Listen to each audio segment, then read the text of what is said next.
సుమారు 50కి పైగా ఉపాధ్యాయ సంఘాల మద్దతుతో నిల్చుంటున్నటువంటి నా పేరు గాలిరెడ్డి హర్షవర్ధన్ రెడ్డి. నేను కూడా ఒక 18.5 సంవత్సరాల పాటు ప్రభుత్వ సెకండరీ గ్రేడ్ టీచర్గా పనిచేసి 2017 జనవరిలో ఉద్యోగానికి రాజీనామా చేసి తదుపరి కాంగ్రెస్ పార్టీలో పార్టీ అధికార ప్రతినిధిగా, మేనిఫెస్టో కమిటీ మెంబర్గా, పిసిసి మెంబర్గా గత 10 ఏళ్ల కాలంలో గత ప్రభుత్వం చేస్తున్నటువంటి ఉపాధ్యాయ ఉద్యోగ పెన్షనర్ల నిరుద్యోగ వ్యతిరేక విధానాలను ఎదిరిస్తూ ఉద్యోగంలో ఉన్నప్పుడు కూడా పిఆర్టీ తెలంగాణ అనే ఒక ఉపాధ్యాయ సంఘాన్ని స్థాపించి ఆ రోజు కూడా ఉపాధ్యాయుల కోసమే కొట్లాడి ఇవాళ మీ ముందు ఎమ్మెల్సీగా అభ్యర్థిగా ఓట్లు అభ్యర్థిస్తున్నాను. నా అభ్యర్థనకు అవకాశం ఇచ్చినటువంటి గౌరవనీయురాలైన మన ప్రిన్సిపల్ శోభా మేడం గారికి అందరికీ పేరు పేరున నమస్కారాలు. ఎమ్మెల్సీ, ఈ ఉపాధ్యాయ ఎమ్మెల్సీ అనేది మనకి ఎట్లయితే ఉందో వేరే ఎవరికైనా ఎమ్మెల్సీ ఉందామా? డాక్టర్ ఎమ్మెల్సీ అని, యాక్టర్ ఎమ్మెల్సీ అని, సైంటిస్ట్ ఎమ్మెల్సీ అని, లాయర్ ఎవరికి లేదు కదా. కేవలం మేడమే డాక్టర్ బిఆర్ అంబేద్కర్ గారు రచించినటువంటి రాజ్యాంగంలో మనకే ఎందుకు ఇచ్చి ఉంటారు చెప్పగలుగుతారా? అంటే మనము దేశ భవిష్యత్తుకు సంబంధించినటువంటి ఒక ముడి సరుకును తరగతి గదిలో తయారు చేస్తాము. అట్ ద సేమ్ టైం సమాజంలో ఉన్నటువంటి అన్ని అంశముల మీద పరిపక్వత కలిగి సూచించగలుగుతాం. మంచి సమాజ నిర్మాణానికి కావాల్సిన సూచనలు చేస్తామనే ఈ యొక్క వ్యవస్థను నెలకొల్పడం జరిగింది. మరి ఆ విధంగా నెలకొల్పబడ్డ వ్యవస్థ ద్వారా ఎమ్మెల్సీ ఎన్నికలు జరుగుతూ ఉన్నాయి. మరి నిజంగా ఇప్పటిదాకా ఈ వ్యవస్థ ఏర్పడింది 2007లో ఏర్పడ్డది. 2007 కంటే ముందు 1983లో రామారావు గారు రద్దు చేసిండ్రు. అప్పుడు స్వర్గీయ రామారావు గారు మళ్ళీ రాజశేఖర రెడ్డి గారు పునరుద్ధరించారు 7లో. 2007లో ఒకసారి ఎన్నికలు జరిగినాయి, 2013లో ఎన్నికలు ఒకసారి జరిగినాయి, 2019లో ఒకసారి ఎన్నికలు జరిగినాయి, మళ్ళీ రేపు 27వ తారీఖు 2025లో ఒకసారి ఎన్నికలు జరుగుతూ ఉన్నాయి. ఎన్ని సంవత్సరాలు ఏంటమ్మా? 3 సార్లు ఎన్నికలు జరిగినాయంటే 3 ఆరుల 18 కదా. 18 సంవత్సరాలుగా మనకు ఎమ్మెల్సీ ఎన్నికలు జరుగుతూ ఉన్నాయి. ఎవరో ఒకరు ఎన్నిక అవుతున్నారు. మరి ఇంతమంది ఎన్నిక అవుతుంటే మీరు ఇందాక చెప్పిన స్పౌస్ సమస్య నిన్న ఫిబ్రవరి 4వ తారీఖున ఏర్పడ్డదా? 317 సమస్య ఫిబ్రవరి 4వ తారీఖున ఏమైనా ఏర్పడ్డదా? 010 బడ్జెట్ లేకపోవడం ఫిబ్రవరి 4వ తారీఖా? మీరు చెప్పిన హాస్టల్ వార్డెన్ లేకపోవడం నిన్న జరిగిందా? హెల్త్ కార్డ్స్ లేకపోవడం నిన్న జరిగిందా? మరి ఇవన్నీ ఎప్పుడు జరిగినాయి? మీ వ్యవస్థ పుట్టింది 1984లో, అంతే కదా. 1984లో ఈ రెసిడెన్షియల్ వ్యవస్థ పుట్టింది. ఆ రోజు నుంచి ఈ రోజు వరకు ఈ సమస్యలు మిమ్మల్ని వెన్నాడుతూనే ఉన్నాయి. కొన్ని వేల మంది రిటైర్డ్ అయిన సీనియర్లు, కానీ ఈ సమస్యలు అట్లే ఉన్నాయి. మరి ఈ సమస్యలను గత 18 సంవత్సరాలుగా మన కోసం, మన ఓట్ల చేత, మన సమస్యల పరిష్కారానికి కోసమే ఎమ్మెల్సీ ఎన్నికలు అవుతున్నాయి కదా. మీరే అన్నారు. మరి నిజంగానే ఈ 18 సంవత్సరాలుగా మన ఓట్ల చేత గెలిచిన ఎమ్మెల్సీలు పరిష్కరించి ఉంటే ఇవాళ మీరు ఆప్షన్ అడిగితే ఇంతమంది ఇన్ని సమస్యలు చెబుతుంటారా? నేను అందుకే అడిగిన ఆప్షన్ జరుగుతున్నానన్న ఇన్ని సమస్యలు. 2007లో వచ్చిన అభ్యర్థులు ఇట్లనే చెప్పిండ్రు. 2013లో వచ్చిన అభ్యర్థులు ఇవే సమస్యలు చెప్పిండ్రు. 19లో వచ్చిన అభ్యర్థులు ఇవాళ సిట్టింగ్ ఎమ్మెల్సీ కానీ, మాజీ ఎమ్మెల్సీ కానీ, ఇంకెవరైనా సరే ఇవే చెప్పిండ్రు. ఆ రోజు కూడా మీకు ఇవి ఇప్పిస్తాం, సిపిఎస్ రద్దు చేపిస్తాం, హాస్టల్ వార్డెన్ ఇప్పిస్తాం, హెల్త్ కార్డ్స్ ఇప్పిస్తామని. మరి ఇవాళ కూడా వచ్చి ఏం చెప్తున్నారు? బహుశా నాకన్నా ముందు వచ్చినా సరే, నా తర్వాత వచ్చినా సరే, మీరు ఒక్కసారి కంపేర్ చేసుకోండి. ఇవే చెప్తుంటారు. మీకు కూడా డౌట్ రావచ్చు, సార్ నువ్వు కూడా అదే చెప్తున్నావు కదా. కానీ ఒక్కసారి ఆలోచించండి, మన ఓటు ఎవరికి ఉపయోగపడాలి అమ్మా? మనకు వృత్తిపరంగా ప్రొఫెషన్ పరంగా మనకైనా ఉపయోగపడాలి. ఏమైనా ఇబ్బంది ఏర్పడ్డప్పుడు లేదా మన విద్యారంగానికైనా ఏమైనా ఇబ్బంది ఏర్పడ్డప్పుడు ఉపయోగపడాలి. నిన్న కాక మొన్న సెప్టెంబర్లో పాఠశాల సమయం మార్చిండ్రు కదా.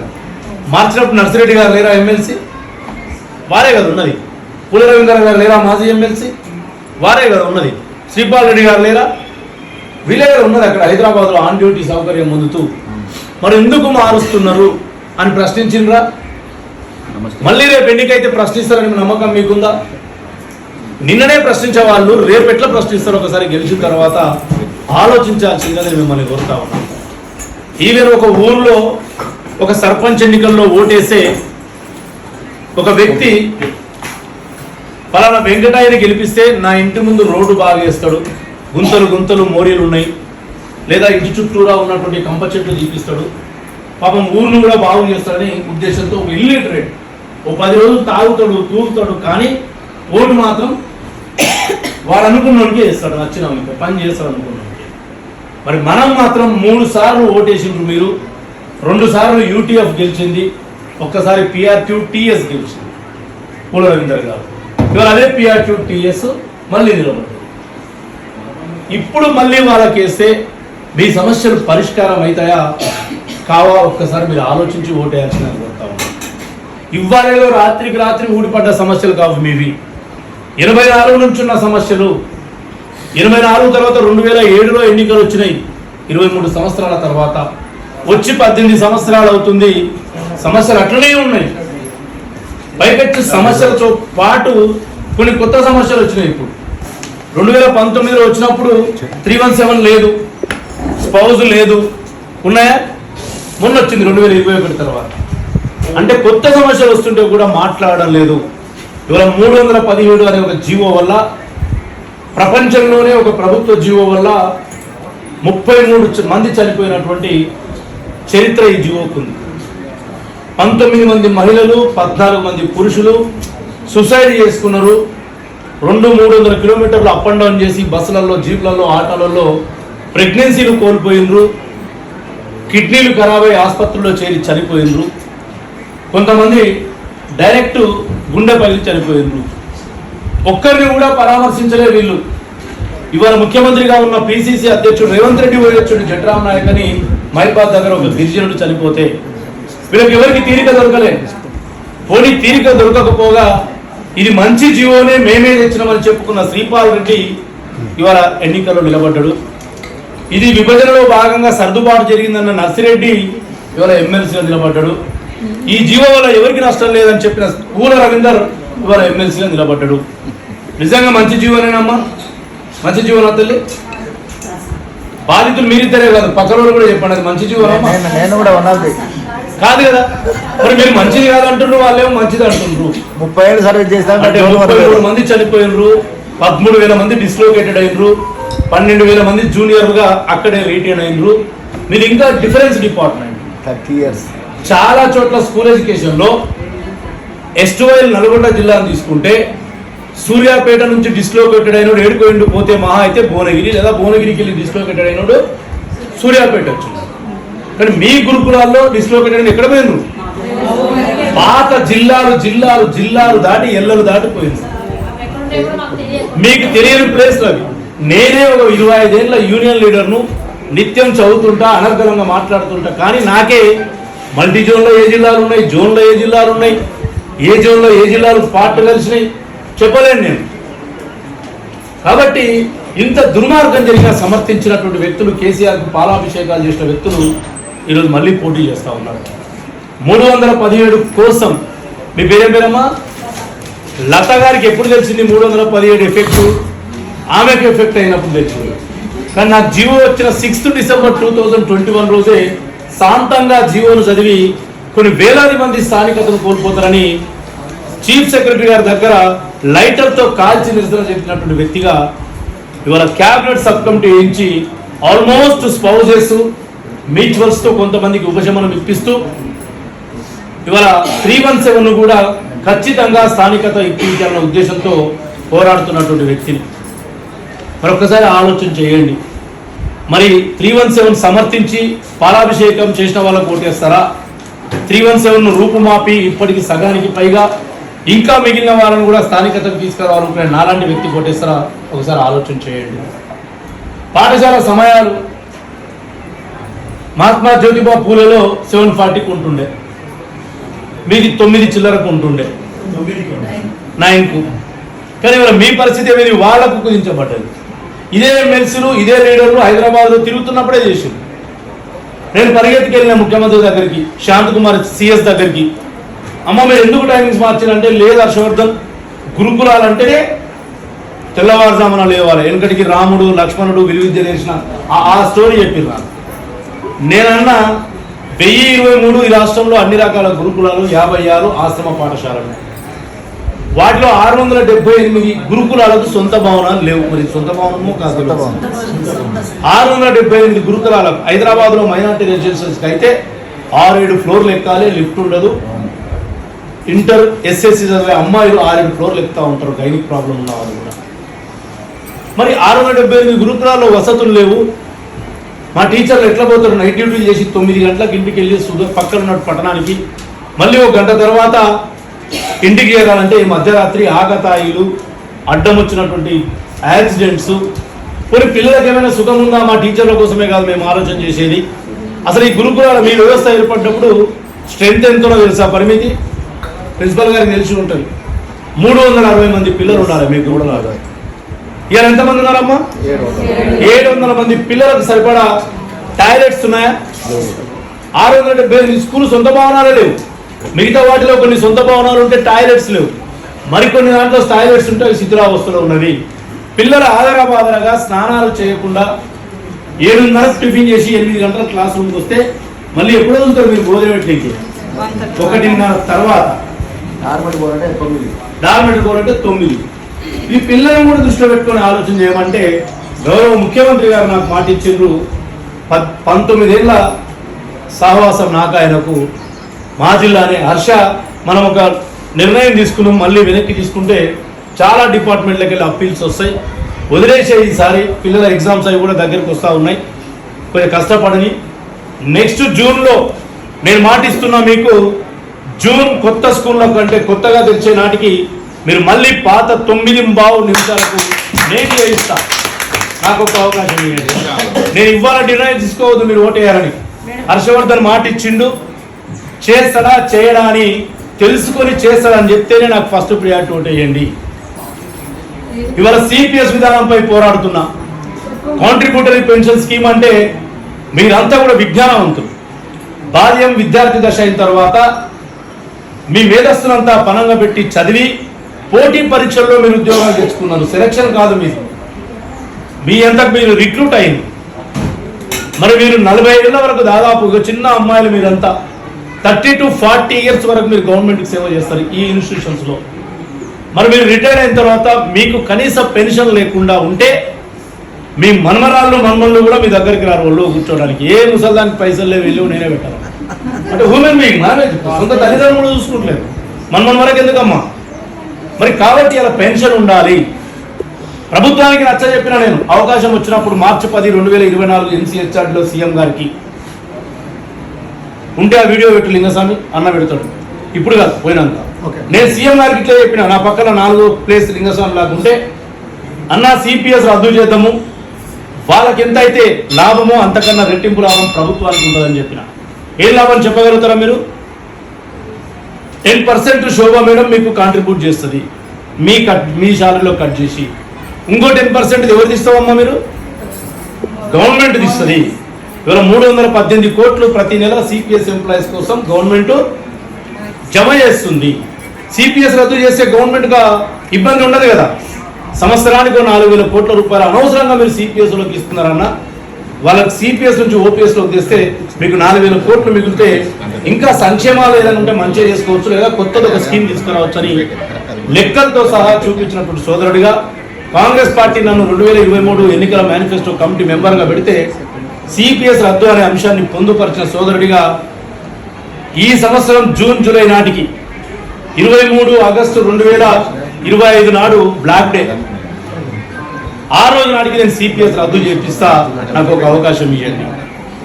అదేవిధంగా హాస్టల్ వార్డెన్లు, ఇవాళ మీరు చదువుకొని బోధన కోసం నియామకమైన వాళ్ళు, మీరు టీఎస్పీఎస్సీకి అప్లై చేసినప్పుడు హాస్టల్ డ్యూటీ అని ఉందామా అందులో? డిఎల్, జేఎల్, పీజీటీ, టీజీటీ అంతే కదా. మరి మీకు లేని డ్యూటీ మీకు ఇవాళ ఎందుకు చేస్తున్నారు? గౌరవ ప్రిన్సిపాల్ గారు వార్డెన్ ఉంటారు, ఒక 2 డిప్యూటీ వార్డెన్లు ఇవ్వాలని కోరుతా ఉన్నా. ఆ డిప్యూటీ వార్డెన్ పోస్టులు కూడా బీఎడ్, టెట్, పీజీ ఉంటే స్టెట్ పాస్ అయి ఉన్న వాళ్ళకి 2కి అవకాశం ఇవ్వండి డిప్యూటీ వార్డెన్లుగా. ఎందుకంటే 500-600 పైగా పిల్లలని వాళ్ళైతేనే సరిగా చూసుకుంటారు. స్టడీ అవర్స్లో పిల్లలకి ఏమైనా డౌట్స్ వస్తే ఈ బీఎడ్, పీజీ చేసిన వాళ్ళకు కనీస పరిజ్ఞానం ఉంటుంది. వాళ్ళ సబ్జెక్ట్తో పాటు పక్క సబ్జెక్ట్ మీద కొంత ఉంటుంది. వాడు చెప్పలేకపోతే మరుసటి రోజు కన్సల్ట్ టీచర్కు పలానా విద్యార్థికి ఒక డౌట్ వచ్చిందని చెప్పే అవకాశం ఉంటుంది. 1023 గురుకులాల్లో మనం ఇద్దరిద్దరు కనుక ఇస్తే 2046 మంది నిరుద్యోగులకు ఉద్యోగాలు ఇస్తున్నట్టయితే మన ప్రభుత్వానికి పేరు వస్తుందని ఇప్పటికే ప్రభుత్వం ముందర ప్రతిపాదనలు పెట్టినటువంటి సోదరుడిగా హాస్టల్ వార్డెన్, ప్రిన్సిపల్ గారు ఉండొచ్చు, డిప్యూటీ వార్డెన్ 1, డిప్యూటీ వార్డెన్ 2ను ఇవాళ నేను ప్రపోజల్గా పెట్టుతా ఉన్నా. ఇక హెల్త్ కార్డ్స్ ఎంత దారుణం! మనమే కదా ప్రభుత్వానికి పనిచేస్తుంది. ఈ వర్కింగ్ అవర్స్లో మీకేమైనా లేదా ఈ పని ఒత్తిడిలో మీకేదైనా అనారోగ్యం మీ పిల్లలకు లేదా పేరెంట్స్కి ఏమైనా గవర్నమెంట్ సెక్టార్లో అందరు ఎంప్లాయీస్కి ఏమో ఈహెచ్ఎస్ ఇస్తుంది, ఎంప్లాయీ హెల్త్ స్కీమ్ సంబంధించి. మీరు కూడా గవర్నమెంటే కదా. పేర్లు సొసైటీ ఇవి ఎందుకంటే ఎప్పుడో 3 కమిటీ ద్వారా నియామకాలైన 84లో ఓ ప్రిన్సిపల్, పక్క ప్రిన్సిపల్, ఓ సబ్జెక్ట్ ఎక్స్పర్ట్ కలిసి మీ ప్రావీణ్యం చూసి పెట్టేసిండ్రు అంతే కదా. ఇప్పుడు ఈ సిఆర్టీలు ఎన్నాట్లు ఏంటంటే అప్పుడు అంతే కదా. మరి మాకెందుకు హెల్త్ కార్డ్స్ ఇవ్వరని ఇవాళ ప్రభుత్వంతో పట్టుబట్టి హెల్త్ కార్డ్స్ అనేది మీకు ఇప్పించబోతున్నటువంటి విషయాన్ని మీకు తెలియజేస్తా ఉన్నాం. ఇవాళ సిఆర్టీ, ఎన్ఆర్టీలు వాళ్ళకు ఒక నోషనల్ పీరియడ్, వాళ్ళైతే ఎప్పుడైతే రెగ్యులర్ అయినో జివో నెంబర్ 16 ప్రకారం 2023లో అంతకన్నా ముందు వాళ్ళు పనిచేసినటువంటి కాలానికి కూడా నోషనల్ ఇస్తే వాళ్ళ సర్వీస్లో అది పెన్షన్ వరకు కౌంట్ అవుతుందని అదొక విధానాన్ని పెట్టుకున్నాం. అదేవిధంగా ముఖ్యమైనది ఈరోజు మనకు సెకండ్ చార్టర్లే లేదు, ఆప్షనల్ హాలిడేస్ లేవు, ఉన్నాయి కానీ రొటేషన్ ఒకరికొకరు ఇద్దరికి ఒకసారి. మరి మీకు సెకండ్ చార్టర్డే ఈ ఆప్షనల్ హాలిడేస్ ఎందుకు లేవు? హాస్టల్ వార్డెన్ ఎందుకు ఆ డ్యూటీ చేస్తున్నారు. అదే ఇద్దరు హాస్టల్ వార్డెన్లు ఉంటే ప్రిన్సిపల్స్ వాళ్ళు కలిసి ఆ సెకండ్ సాటర్డే సండే రోజు వచ్చే పేరెంట్స్ను పిల్లలతో మిరాకత్ చేస్తారు. కాబట్టి ఒక్కసారి ఆలోచన చేయండి. మీ వ్యవస్థ గురించి పూర్తిగా నేను ఒక 11 సంవత్సరాలుగా ఎప్పుడో ప్యారిటీ రూల్ 28 ఉండే, గుర్తుందో లేదా నాకు. ఆర్ఎస్ ప్రవీణ్ కుమార్ గారు ఉన్నప్పుడు నేను కొట్లాడినా 11, 12, 13, 14 సంవత్సరాలలో. మొన్న 2019, 20 వచ్చేసరికి ఎన్పిఏపి అని ఒక కొత్త స్కీమ్ తీసుకొచ్చింది. ఎంత దారుణం! 8, 9 ఇంక్రిమెంట్లు లాస్ అయ్యి రిటైర్ అయిన వాళ్ళు ఉన్నారు ఈ సొసైటీలో. వాళ్ళ కోసం కొట్లాడినా. కాబట్టి గురుకులాలంటే ఒక టెన్షన్. ఓ 100 మంది పిల్లలు లంచ్ అవర్లో లేదా మార్నింగ్ టిఫిన్ టైంలో లైన్లో నిల్చుని ఎవడో ఒక ఉప్మాను కిందేసినప్పుడు వాడికన్నా చిన్నోని చేయి మీద వాడి బొబ్బలు వస్తే ఎవరు సస్పెండ్ అవుతారు? ప్రిన్సిపల్, డ్యూటీలో ఉన్న టీచర్. అంతే. ఆ ఉప్మాకు, ఆ కాలిన దానికి, ఆ బొబ్బలు వచ్చిన దానికి ఏ సంబంధమే లేదు. ఏదో బళ్ళులో చెదపురుగులు వస్తే కూడా సస్పెండ్ అవుతున్నాం. ఆదాని ఇంట్లో ఉంటాయి, అద్వానీ ఇంట్లో ఉంటాయి, అంబానీ ఇంట్లో ఉంటాయి. బళ్ళులోకి ఇవన్నీ అతీతమమ్మ. ప్రధానమంత్రి ఇల్లు కాబట్టి పోకూడదని రిస్ట్రిక్షన్ ఉంటుందా? ఇక్కడ మీకు అక్కడ కిచెన్ లో కనబడితే ఎవరైనా ఫోటో తీస్తే సస్పెన్షన్. ఎక్కడో 1023 గురుకులాల్లో ఒక చిన్న ఇన్సిడెంట్ జరిగితే ఆ స్కూల్ కూడా మాట దేవుడు ఎరుగు అధికారులు మొత్తం ఇక రైడ్ అవుతుంది. ఐటీ రైడ్స్ అవుతుంది. ఒక ఇంట్లో అయినప్పుడు మొత్తం చుట్టాలు, దోస్తులు అందరు ఇంట్లో ఇక రైడ్స్. వచ్చేటోడు వస్తుంటాడు, పోయేటోడు పోతుంటాడు. ఇక ఎంఆర్ఓలో కలిసే, ఎంపీడీఓలో కలిసే, లాస్ట్కు మండలంలో పనిచేసే సిఆర్పీలు కూడా వచ్చిపోతారు మీ దగ్గరికి. మరి ఈ ఒత్తిళ్ల నుంచి నేను మిమ్మల్ని రక్షిస్తా, మీకోసం పనిచేస్తా. ఇప్పటిదాకా ఎమ్మెల్సీలు అందరూ కూడా మిమ్మల్ని ఓటు బ్యాంకులుగా మీ సంఘాల నాయకులను లెటర్లు ఇప్పించుకొని అయిపోయి పైన నేను లెటర్లు ఇచ్చి ఒక మద్దతు లేక బయట లెటర్లు లోపల తాయిలాలు ఇచ్చి మీ ఓట్లను కొనుగోలు చేస్తున్నారు. నథింగ్ బట్ విక్రయించబడుతున్నాయి మీ ఓట్లు. కాబట్టి ఒక్కసారి ఆలోచన చేయండి. నేను కూడా అన్ని చేసే ఇంటికి వస్తున్నా. మీ వాళ్ళే నా దగ్గరికి వచ్చిండ్రు మొన్న జూలైలో, ఆగస్టులో. ఏమని కొత్తగా రిక్రూట్ ఉన్నారు కదా, 24 వాళ్ళు ఉన్నారు. ఎవరున్నారు? తిట్టుకుంటారు కదా తల్లి. మళ్ళీ అయినా మంచిగా లేదు, నువ్వేం తిట్టుకో. కొత్త రిక్రూట్మెంట్ అయినప్పుడు పాత వాళ్ళు వచ్చిండ్రు. అన్న హర్షన్న, వీళ్ళు కొత్త వాళ్ళకు ఖాళీలు రోడ్ల మీద జర మున్సిపాలిటీలలో హెచ్ఆర్ఏ ప్లేస్లలో ఉంటే వాళ్ళకి ఇస్తే సీనియర్లు మేము ఇట్లే లోపల ఉండాలా, ఇబ్బంది అవుతుందన్న, కొంచెం మాకు సీనియర్లకు ట్రాన్స్ఫర్స్ పెట్టించి దెన్ ప్రమోషన్స్ ఇప్పించి అప్పుడు మిగిలిన ఏమంటే వాళ్ళకి ఇప్పి అన్న అంటే ఒక 20-25 ఏళ్ళుగా ఒక ఉద్యమంలో ఉపాధ్యాయ సంఘంలో ఉన్న ఎక్స్పీరియన్స్ను వేరీ చేసుకొని అవు కదా సీనియర్లకు నష్టం జరుగుతుంది పాపమని వాళ్ళకి అన్నీ ఇప్పించి మీకు తర్వాత ఇప్పించినమ్మా నయ్యం నీకు ఓటక్కు లేదు, లేకపోతే ఏకుంటుంది ఎందుకే లోకల్కి వచ్చింది లేదా 24 మొన్న అమ్మా ఓకే తల్లి అంటే అంటే సిస్టమ్గా ఎవరికి న్యాయం జరగాలా వాళ్ళకి న్యాయం జరగాలి. ఇవాళ మీ దాంట్లో హిందీ ఉన్నారు ఎవరైనా? టీజీటీ మీరేనా? టీజీటీ హిందీ ఆయన ఏం పేరు? జహాంగీర్ గారు టీజీటీ హిందీ జానిమియా. సారీ, నువ్వేమవుతావు ఫ్యూచర్లా? ఎట్లా రిటైర్ అవుతావు? చిన్న పిల్లల్ని అడిగినా వాడు నేను ఇంజనీర్ అవుతా లేకపోతే ప్రధానమంత్రిని కూడా అవుతా అంటాడు. మరి రేవంత్ రెడ్డి అట్లా చెప్పేదంట చిన్నగా ఉన్నప్పటి నుంచి ఫ్రెండ్స్, నేను ఏదో రోజు ముఖ్యమంత్రిని అవుతా అయ్యింది. అది ఇక ఈయన 5 గంటల కూడా కలవని నీకు టీజీటీ ఆడికే క్లోజ్ ఇక. కాబట్టి నన్ను ఎవరు అడగలే, నేను గుర్తించిన 600 మంది పిల్లలకు ఒక హిందీ పండిత్ ఎట్లా చెప్తాడు, ఎట్లా పేపర్ కరెక్షన్ ఇస్తాడు, ఎట్లా ఆర్ఎల్సీలకు ఆర్సీఓలకు పైకి ఎట్లా రిపోర్ట్స్ పంపుతావు, అవుతుందా నీ నుంచి? మరి ఇన్ని ఇబ్బందులు మంచిగా లావు గట్టినే ఉన్నాడు. అంటే నేను ఏమంటున్నా, మరి ఇలా స్కూళ్ళల్లో స్కూల్ ఎడ్యుకేషన్లో 180 మంది ఉంటే ఒక హిందీ పండితు, 230 తర్వాత ఉంటే 2 హిందీ పండితులు, ఇట్లా అక్కడ అప్గ్రేడ్ అయినాయి అన్ని. మరి వీళ్ళకు కూడా ఒక పీజీటీ పోస్ట్ను మంజూరు చేయించి జూనియర్ కళాశాల లెవెల్లో, ఇది కళాశాలనా? కళాశాల లెవెల్లో ఒక జైల్ పోస్ట్ను వాళ్ళకు కూడా క్రియేట్ చేస్తే జానిమియా గారు ఏదో రోజు జైలు వరకు వెళ్ళి ఇంకా సార్ లేరనైనా 3 ప్రమోషన్లు వచ్చినాయని తృప్తిగా ఉంటావు. అదే నేను ట్రై చేస్తున్నా. మీ హిందీ పండితులకు అందరికి చెప్పు, తెప్పిస్తాను. ఆల్రెడీ శాంక్షన్లో పెట్టిరండి మన లెటర్ చెప్తున్నా, అదే నా లెటర్ మీద శాంక్షన్ పెడతాం. తర్వాత అయిపోయింది, అదే అందుకే చెప్తాను. ఇక మిగతాది జేఎల్స్ ఎవరున్నారో ఏమనుకోకుండా చేతులు లేపండి. జేఎల్స్ 3 అంతే. మేడం ప్రిన్సిపల్ మీకు పచ్చింగ్ ఉందా? ఎవరికి లేదు. మొన్న వాళ్ళకు మాకంటే 20 సంవత్సరాల జూనియర్స్ కి గ్రీనింగ్ వచ్చింది, సార్ మాకు లేదు. చిన్న రిక్వెస్ట్, నేను రిటైర్మెంట్ దగ్గరకు వచ్చాను సార్. అదే బోర్డ్ ఆఫ్ ఇంటర్మీడియట్ పేపర్లు దిద్దితందుకు పేపర్లు దిద్దితందుకు నేను ఏఈగా వెళ్ళాలి. వాడు నిన్న వస్తాడు, వాడు సిఈ, తర్వాత ఏది మన ఏమంటారు అది సబ్జెక్ట్ ఎక్స్పర్ట్, తర్వాత సిఈ, సారీ సి కాదు వేరు, ఏసీఓ 2, ఏసీఓ 1 సబ్జెక్ట్ ఇవి. మరి నేను 30 సంవత్సరాలు చేసిన సార్, 30 సంవత్సరాలు చేసిన సర్వీస్ ఏంటి నాదేదో ఒకసారి అది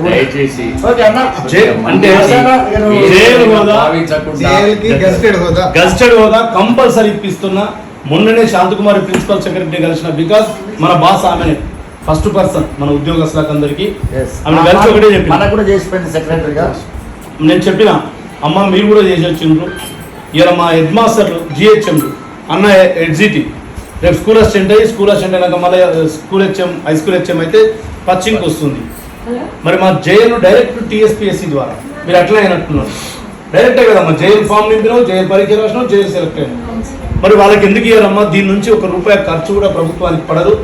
ఆమె జైలు హోదా ఇస్తే, గజ్జెడ్ హోదా ఇస్తే ఆమె పెన్ను ఆమెనే తెచ్చుకుంటారు కదా. పార్కు ఉన్నక్కడికి రీనాలు ఏదో తెచ్చుకుంటావు కదా. రేవంత్ రెడ్డి అడుగుతావా? మరి అడుగుతాంటే మరి నేను అడగమని మీరు భరోసా ఇస్తే అలా కొట్లాడతా. సో ఇట్లా డబ్బులతో నిమిత్తం లేని కూడా ఇప్పటిదాకా ఉన్న ఎమ్మెల్సీలకు థాట్ రాలేదు. ఒక్కసారి మీరు వాళ్ళని మళ్ళీ నమ్మి ఓటేస్తే 6 ఏళ్ల తర్వాత మిమ్మల్ని ఇంకా ముంచేస్తారు.